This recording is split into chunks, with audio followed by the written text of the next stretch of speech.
오늘 말씀의 제목은 하나님을 욕되게 하느냐. 의문문이죠. 하나님을 욕되게 하느냐, 이런 제목으로 함께 은혜를 나누고자 합니다. 로마서 설교 6번째 시간이죠. 지난주에 우리는 하나님의 심판에 대한 말씀을 나눴습니다. 특별히 유대인을 향한 하나님의 심판에 대한 말씀을 배웠습니다. 그래서 우리는 남을 판단하는 사람아 하는 그 얘기를 통해서 유대인들이 남을 판단한 일에 대해서 바울 사도께서 하나님의 심판은 너에게도 임한다 한 얘기를 우리가 나눴는데, 지난 시간 말씀한 내용 기억을 한번 되돌아보면요, 첫 번째로는 아무도 하나님의 심판을 피할 수 없다는 것입니다. 로마서 2장 1절이죠. 그러므로 남을 판단하는 사람아, 누구를 막론하고 내가 핑계하지 못할 것은 남을 판단하는 것으로 내가 너를 정죄함이니 판단한 네가 같은 일을 행함이니라 하는 말씀을 읽었습니다. 거기 보면은 누구를 막론하고 라는 구절인데, 그 구절이 의미하는 바가 뭐냐면은 아무도 하나님의 심판을 피할 수 없다는 것입니다. 비록 유대인이라 할지라도 유대인조차도 하나님의 심판을 피할 수 없다 하는 가르침을, 바울의 가르침을 우리가 배웠어요. 두 번째로는 하나님의 심판은 의롭다는 것입니다. 로마서 2장 5절에 보면은 다만 내 고집과 회개하지 아니한 마음을 따라 진노의 날 곧 하나님의 의로우신 심판이 나타나는 그날에 임할 진노를 내게 쌓는도다, 이렇게 말씀하셨어요. 여기 보면은 하나님의 의로운 심판이라 하는 구절이 나옵니다. 하나님께서는 각 사람에게 그 행한 대로 보응하신다는 거예요. 비록 그가 유대인이라 할지라도 그 사람이 행한 대로 하나님의 심판을 받게 된다 하는 가르침을 지난 시간에 배웠고, 세 번째로 하나님의 심판은 공평하다는 것입니다. 로마서 2장 12절이지요. 무릇 율법 없이 범죄한 자는 또한 율법 없이 망하고 무릇 율법이 있고 범죄한 자는 율법으로 말미암아 심판을 받으리라. 우리가 주의해 보아야 할 구절은 율법 없이 범죄한 자는 또한 율법 없이 망하고 하는 말씀이라는 것을 제가 주지시킨 바가 있습니다. 이 구절은 우리와 같은 이방인들에게 하신 말씀이지요. 바울 사도는 이방인들은 유대인들이 갖고 있는 율법은 없지만은, 율법은 갖지 않았지만은 율법의 기준들에 대한 지식을 어느 정도 그 마음에 소유하고 있다는 것입니다. 그 이유가 있는데, 그것은 창조 때 하나님께서 인간의 마음속에 그분의 율법을 써 놓았기 때문이라는 것이죠. 인간의 양심이 그 증거라는 것입니다. 그래서 우리는 뭐라고 하지 않았지만은 양심의 가책을 받으면 얼굴이 시뻘게 들고 고개도 못 들고 그러잖아요. 양심의 가책을 받는다 하는 그 양심이 우리 영혼 심령에 써놓은 하나님의 율법의 그 율법이라는 것이죠. 따라서 율법 없는 이방인들도 본성적으로, 즉 본능적으로 율법의 일을 행할 수가 있고 그것에 따라서 심판을 받게 된다 하는 말씀인데, 그 말씀이 바로 로마서 2장 14절에 나왔습니다. 그 부분을 제가 읽어드리겠습니다. 로마서 2장 14절, 율법 없는 이방인이 본성으로 율법의 일을 행할 때에는 이 사람은 율법이 없어도 자기가 자기에게 율법이 되나니, 그러므로 율법 없이 범죄한 자는 율법 없이 망하고 율법이 있고 범죄한 자는 율법으로 말미암아 심판을 받습니다. 저 그래서 이순신 장군 얘기도 하고 세종대왕 얘기한 거 기억나십니까? 기억나시죠? 하나님의 심판은 율법이 없는 이방인에게나 율법이 있는 유대인에게 공평하다 하는 바울 사도의 가르침을 지난 시간에 배웠습니다. 오늘 본문입니다. 이제까지 바울 사도가 유대인에 대한 하나님의 심판을 교훈하고 있을 때, 하나님의 심판을 운운하고 있을 때 유대인들은 이렇게 반문했을지 모릅니다.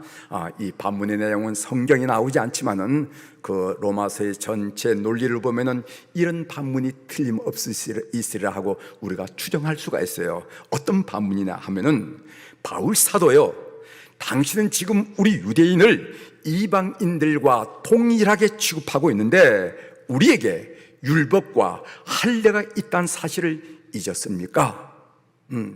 그 율법과 할례는 우리 유대인들을 하나님의 특별한 백성으로 선택했다라는 표시란 사실을 왜 인정하지 않으시렵니까? 이렇게 유대인들 마음속에 그런 반문이 일어난다는 것이죠. 이런 유대인들의 반론에 대해서 바울 사도는 오늘 우리가 읽은 본문에서 첫 번째로 율법에 대해서 말씀하고 계세요. 17절부터 24절까지 도대체 율법이란 게 뭐냐 한 내용이 쭉 나와 있고, 그 다음에 두 번째로는 25절부터 29절까지 할례에 대해서 말씀하고 있습니다. 그러면서 이런 율법과 할례가 유대인들에게 하나님의 심판을 면하도록 보증해 주는 것이 아니다 라는 말씀을 하고 계심을 우리가 보게 됩니다.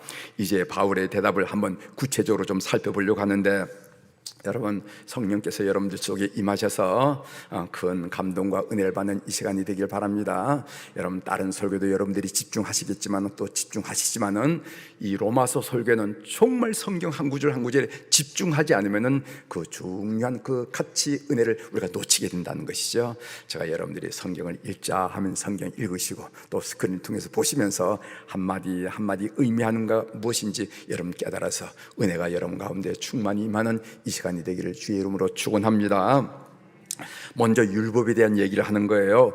우리는 율법과 할례가 있는데 하는 유대인들에게 율법에 대해서 말하는데 그 말씀이 17절부터 24절까지 나옵니다.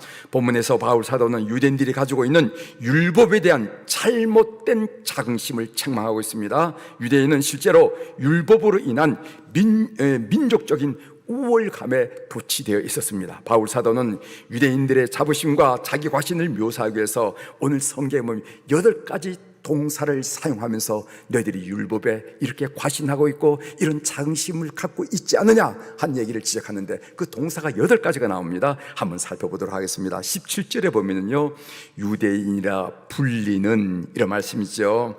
이것은 그들이 택함 받은 백성이라는 명예로운 이름을 가졌다라는 뜻입니다.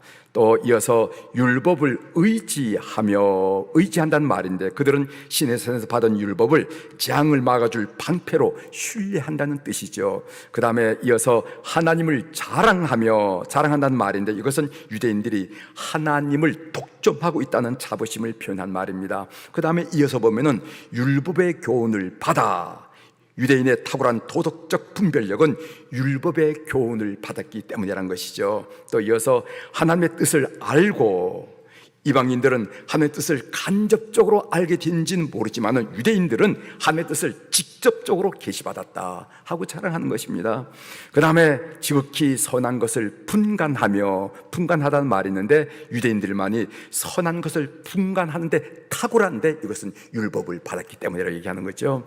그 다음에 19절에 보면 맹인들의 길을 인도하는 자요, 인도란 말이 나옵니다. 유대인들은 이방인들을 인도하는 빛이 될 자격이 충분히 있다 하는 얘기예요. 그 다음에 이어서 율법에 있는 지식과 진리의 모범을 가진 자로서 가졌다 하는 말이 나오는데 유대인들이 이 어리석은 자의 교사요, 어린 아이의 선생이 될 수 있는 것은 율법을 받았기 때문이다 이렇게 얘기합니다.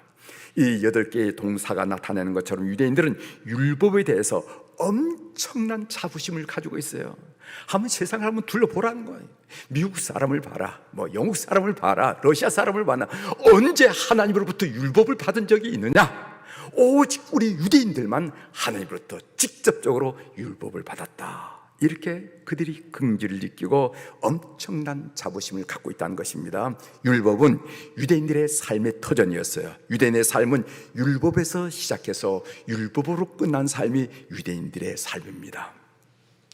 그런 유대인들을 향해서, 그런 엄청난 자부심을 가지고 있는 유대인들을 향해서 바울 사도께서는요 5가지의 수사 의문문을 던지면서 그들의 언행 불일치를 지적하고 있습니다. 이어서 나오는 부분이 바로 사도 바울의 수사 의문문이에요. 21절 봅니다. 첫 번째로, 그러면 다른 사람을 가르친 내가 내 자신을 가르치지 아니하느냐? 의문문이죠. 그렇죠? 두 번째로 도둑질 하지 말라 선포하는 내가 도둑질 하느냐? 그리고 22절입니다. 간음하지 말라 하는 내가 간음하느냐? 네 번째로 우상을 가증히 여기는 내가 신전 물건을 도둑질 하느냐? 그리고 마지막 다섯 번째로 율법을 자랑하는 내가 율법을 범함으로 하나님을 욕되게 하느냐 하면서 다섯 가지 수사 의문문을 던지면서 그들의 언행 불일치를 날카롭게 지적하는 것을 우리가 보게 된다는 것이죠. 율법을 가졌다는 것이 중요한 것이 아니라 율법을 지키는 것이 중요하다는 말씀이죠. 율법이 생명의 법이라 할지라도 행하지 않으면 소용이 없다는 것입니다. 율법을 행하지 않으면 그것은 망하는 것이라는 것이죠. 우리 주님도 그런 말씀을 하셨습니다. 여러분 마태복음 7장 21절에 보면 이런 말씀이죠. 나더러 주여 주여 하는 자마다 천국에 들어갈 것이 아니요 다만 하늘에 계신 내 아버지의 뜻대로 행하는 자라야 들어가리라. 또 마태복음 7장 24절에 보면은 그러므로 누구든지 나의 이 말을 듣고 행하는 자는 그 집을 반석 위에 지은 지혜로운 사람 같으니 이렇게 말씀하셨어요. 그때나 지금이나 마찬가지입니다. 그때나 지금이나 마찬가지예요. 유대인들이 율법을 대할 때 이방인들을 떠올리고 그들과는 비교할 수 없는 우울감에 사로잡혔던 것처럼 우리가 성경을 읽을 때 하나님의 말씀을 들을 때 다른 사람의 얼굴이 떠올린다면 그것은 우리가 심각한 영적인 질병에 걸렸다는 증거입니다. 아이고 오늘 목사님 참 설교도 잘하시네. 참 은혜스러워. 이 설교만큼은 아무개 집사가 꼭 들어야 하는데 오늘따라 왔나 안 왔나 이렇게 두리번거리면 안 된다는 거예요. 오늘 또 하나님 이 성경 말씀 통하여 하나님 이 설교 말씀 통하여 나에게 말씀하고 계심을 믿는 여러분들이 되기를 주의 이름으로 권면합니다. 유대인들이 율법을 듣고 그 율법을 살아내는 것이 중요하듯이 내가 하나님의 말씀을 듣고 그 말씀을 살아내는 성도가 되는 것이 중요하다는 것을 여러분들이 이 말씀을 읽으면서 놓쳐서는 안 된다는 것이죠. 두 번째로 25절 29절에 오늘 본문으로 읽지는 않았지만은 본문의 말씀입니다. 할례에 대해서 말씀을 하시고 계세요. 분명 할례는 하나님의 유대인과 언약을 맺었다는 표시이고 보증입니다. 그래서 창세기 17장 10절 이건 아브라함에게 한 말씀인데 너희 중 남자는 다 할례를 받으라. 이것이 너와 나와 너희와 너희 후손 사이에 지킬 내 언약이니라. 또 창세기 17장 11절에 보면은 너희는 포피를 베어라. 이것이 나와 너희 사이의 언약의 표징이니라. 이렇게 말씀하셨습니다. 하지만은 할례는 부적, 여러분 부적을 부적 쓴다, 부적을 몸에 몸에 소지한다 이런 말씀 있잖아요. 할례는 부적과 같은 주술적인 것이 아닙니다. 할례를 받았다는 이 사실이 하나님의 진노로부터 영원히 벗어난다는 그런 보증이 아니라는 것입니다. 그런데 유대인들은 할례가 그들을 구원할 수 있다고 거의 미신적으로 확신하고 있다는 것이죠. 바울 사도는 이런 그릇된 확신을 가진 유대인들을 참하는데 어떻게 참하는지 한번 봅시다. 로마서 2장 25절입니다. 내가 율법을 행하면 할례가 유익하나 율법을 행하면 할례가 유익하나 만일 율법을 범하면 내 할례는 무할례가 되느니라. 내 할례는 무할례가 되느니라. 단순히 할례를 받았다고 해서 불순종한 그들의 지위가 바뀌는 것은 아니라는 것이죠. 바울 사도의 이 주장은 유대인들이 들을 때는 가슴이 철렁 내려앉는 섬찟한 청청병력과 같은 선언입니다. 우리가 말씀드렸듯이 이 할례는 유대인의 선택받은 표징이고 언약의 표징을 하는데 그거 아무것도 아니란 얘기예요. 만일 유대인이 이 말을 현장에서 직접 들었다면 아마 사도 바울은 돌에 맞아 죽었을 것입니다. 여기서 바울 사도는 참된 유대인이 누구냐 하고 새롭게 규정하는 것을 보게 됩니다. 유대인은 겉에 할례를 받았다는 것이 유대인이 아니고 참된 유대인이 누구냐? 오늘 그 말씀이 28절에 나오죠. 무릇 표면적에서 눈에 보이는 유대인이 아니요 표면적 육신의 할례가 아니더라. 29절 오직 이면적 눈에 보이지 않는, 뒤에 있는 거, 눈에 보이지 않는 유대인이며 할례는 마음에 할지니 영에 있고 율법 조문에 있지 아니한 것이라. 그 칭찬이 사람에게서가 아니요 다만 하나님에게서니라 하는 말씀이 있습니다. 참된 유대인이 누군가? 참된 유대인이란 것은 육체의 할례를 행하는 자가 아니라 마음의 할례를 행하는 자라는 것입니다. 율법을 범하는데 육체의 할례가 무슨 소용이 있겠느냐 하는 말씀이에요. 오히려 무할례자가 율법을 지킨다면 그가 진정으로 할례를 받은 자가 아니겠느냐 하는 것입니다. 이런 것은 바울 사도의 가르침만 아니라 오래전에 모세도 그 말씀을 가르쳤고 예언자들이 그 말씀을 가르쳤는데 구약 성경에 나타난 그 말씀을 몇 군데 인용해 드리도록 하겠습니다. 여러분 신명기 10장 16절은 모세가 그 백성들에게 설교한 내용이죠. 모세의 이야기입니다. 그러므로 너희는 마음의 할례를 행하고 다시는 목을 곧게 하지 말라. 이 말이 무슨 말인가 하면은 나는 할례를 받았음에도 불구하고 교만하고 하나님을 무시하고 하나님을 멸시하는 그런 목이 곧은 자가 되지 말고 마음의 할례를 행하라. 마음을 향하라. 이것은 모세가 하는 말씀이에요. 또 예언자 중에 예레미야 9장 25절부터 26절에 보면 예레미야가 고백한 말씀이 나옵니다. 제가 읽어드리겠어요. 여호와의 말씀이니라.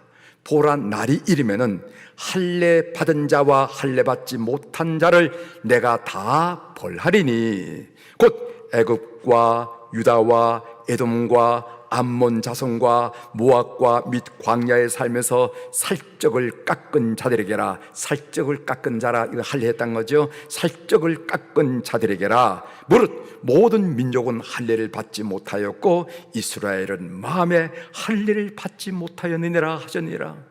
오늘 예레미야가 아파하는 것은 무엇인가 하면은 이스라엘 백성은 육신의 할례는 그 흔적은 있지만은 마음의 할례를 받지 못한 것을 아파하면서 마음의 할례를 받지 못했기 때문에 하나님으로부터 다 보람을 받는다 하는 얘기를 예언자가 그들에게 하는 것을 제가 인용했습니다. 결론적으로 사도 바울은 하나님의 언약 백성이 된다는 것은 우리가 천국 백성이 된다는 의미를 다음과 같이 재정의 하는데, 첫 번째로는 참된 유대인이 되는 것의 본질은 외적이고 눈에 보이는 어떤 것이 아니라 내적이고 눈에 보이지 않는 어떤 것이라. 두 번째로는요, 참된 할례는 육체에 있는 할례가 아니라 마음에 행하는 할례다. 세 번째로는 참된 할례는 율법으로부터 주어지는 것이 아니라 성령에 의해서 주어진다 하는 이야기가 본문에서 하고 싶은 이야기입니다. 그래서 오늘 제가 이 율법과 할례에 대한 얘기를 했는데, 오늘 본문에서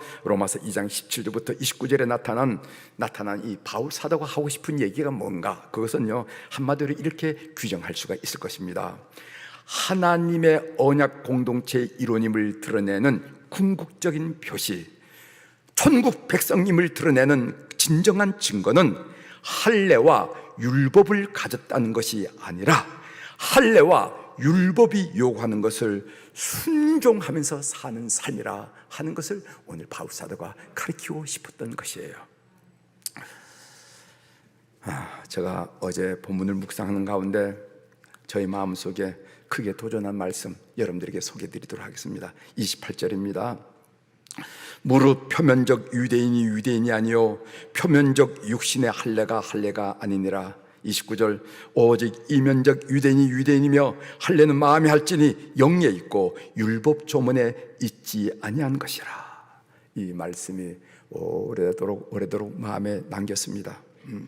저에게 크게 도전이 되었습니다. 여러분, 이 표면적이란 말은 겉으로 드러난 표시란 말이죠. 여러분, 우리에게 겉으로 드러난 표시가 뭘까요? 그리스도인이라는 이름, 겉으로 드러난 표시가 되겠죠.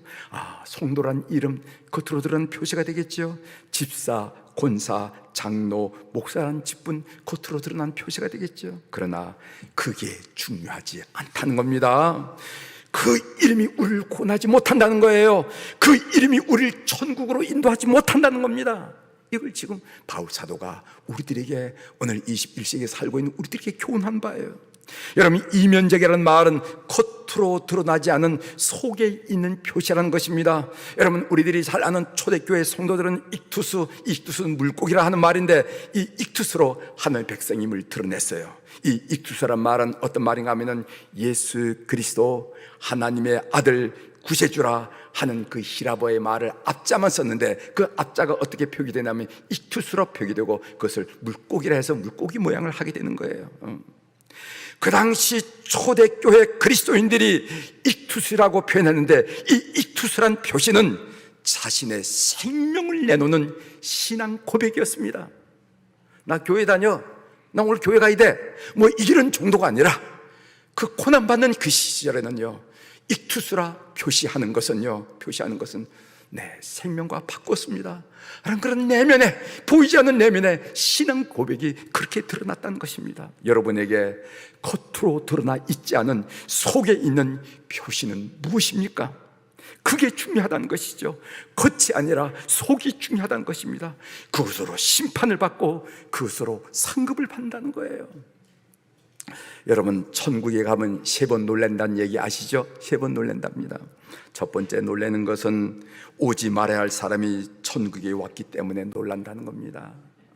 오지 말아야 할 사람, 사람의 눈에 못된 사람으로 보였던 사람인데, 아니 내 앞에 천국에 와 있어, 얼마나 놀랐겠어요? 두 번째로는요, 꼭 와야 할 사람이 천국에 보이지 않기 때문에 놀란답니다. 사람이 눈에 보이기는 그렇게 착한 사람이었는데, 그렇게 아무리 그 사람이 한 달 전에 천국 갔다고 그러는데, 그리고 내가 따라왔는데 아무리 아무게 있느냐고 해도 보이지 않아.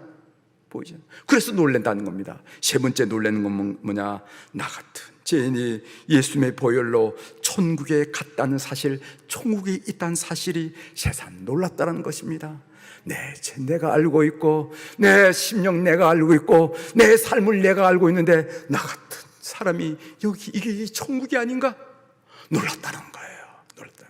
오늘 이 3가지 이야기가, 놀라운 이야기가 우리가 전해지는 건 뭐냐면은, 겉이 중요한 것이 아니라 속이 중요하다는 거예요. 속이, 내면이 중요하다는 거예요. 내면. 우리 김구강 원로 목사님의 살아있는 로마서의 책에 보면 다음과 같은 고백이 나와 있습니다. 여러분들 그 책들 다 갖고 계실 텐데 268페이지에 나와요. 268페이지.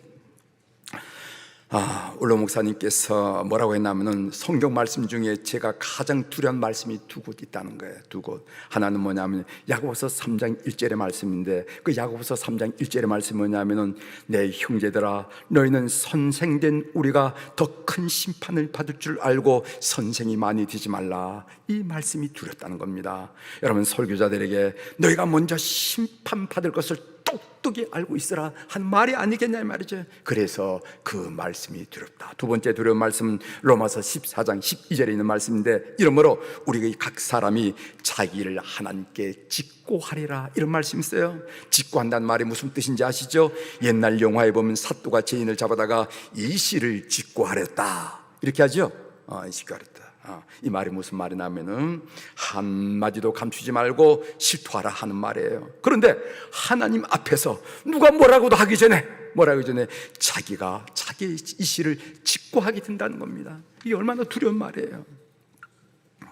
그래서 이 2마디 말이 참 두렵다 하는 그런 고백을 책을 읽는 중에 발견하고 여러분들에게 소개해드리는 것입니다. 여러분, 예레미야 17장 10절 지난 주일에 말씀드렸죠. 예레미야 17장 10절, 나 여호와는 심장을 살피며 폐부를 시험하고 각각 그의 행위와 그의 행실대로 보응하나니, 이 말씀이에요. 하나님이 우리를 어떻게 보시냐면은 심장을 살핀다는 거예요. 심장을 살핀다. 어떤 내시경보다 더 세미하게 심장을 살피고, 그리고 폐부를 시험한다는 겁니다. 조사를 하는 거예요. 이기재민 하는 거예요. 다 조사하는 거예요. 폐부를. 그래서 그의 행위와 그의 행실대로 내가 보응하겠다.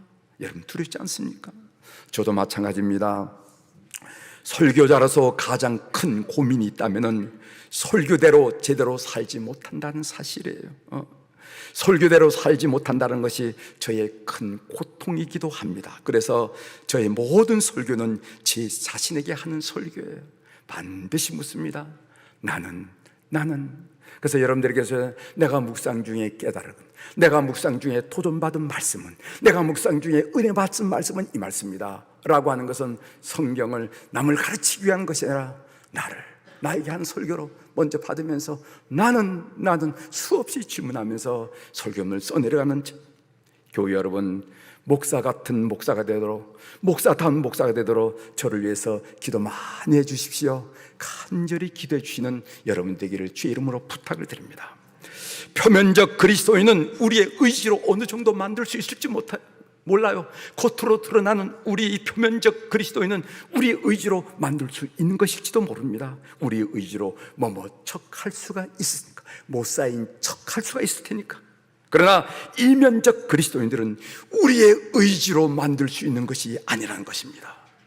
이면적 그리스도인으로 만드는 것은 오직 성령이에요. 그래서 오늘 29절에 보면은 오직 이면적 유대인이 유대인이며 할례는 마음에 할지니 영에 있고, 여기 영에 있다, 성령에 있고 율법 조문에 있지 아니한 것이라 하는 말씀이 있습니다. 영이 영에 있다 하는 말씀이 성령의 말씀이죠.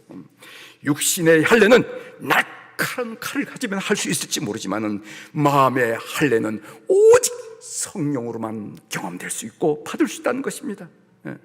오직 성령으로, 오직 성령만이 우리의 마음을 찢게 만들고, 오직 성령만이 우리의 마음을 상하게 만들고, 오직 성령만이 우리의 마음을 고칠 수가 있습니다. 우리 수표교회 이지적인 성도 여러분, 수표교회 하면 이지적인 느낌이 있어요. 여러분, 성령을 인정해요. 참된 그리스도인도 살아가면 성령을 사모하셔야 됩니다. 사랑하는 교회 여러분, 성령을 인정하십시오. 성령을 환영하십시오. 성령의 다스림에 늘 순종하십시오. 참된 그리스도인 삶은 신앙 습관이나 신앙 연조에 있는 것이 아니라 성령 충만에 있다는 사실을 다시 한번 깊이 깨닫고 성령 충만을 열망하는 우리 교우들이 되기를 주의 이름으로 축원합니다. 기도하시겠습니다. 하나님, 바울 사도께서 유대인들을 향해서 율법 가졌다고, 할례의 흔적이 있다고 구원받는 게 아니라, 천국 시민 되는 것이 아니라 마음의 할례를 받아야 된다 하는 말씀을 우리가 오늘 배우게 도와주시오니 감사합니다. 그런데 육신의 할례는 날카로운 칼로 가능하지만은 이 마음의 할례는 우리의 의지로 불가능하고, 그 날카로운 칼로도 불가능하고 오직 성령으로만 가능하다는 것을 오늘 또 확인하게 하시오니 감사합니다. 우리 모든 교우들로 성령 충만하게 도와 주옵소서. 날마다 성령의 다스림을 받는 충만한 성도들이 다 되도록 은혜를 베풀어 주시옵소서. 감사드리며 예수님의 이름으로 기도 올리옵나이다. 아멘.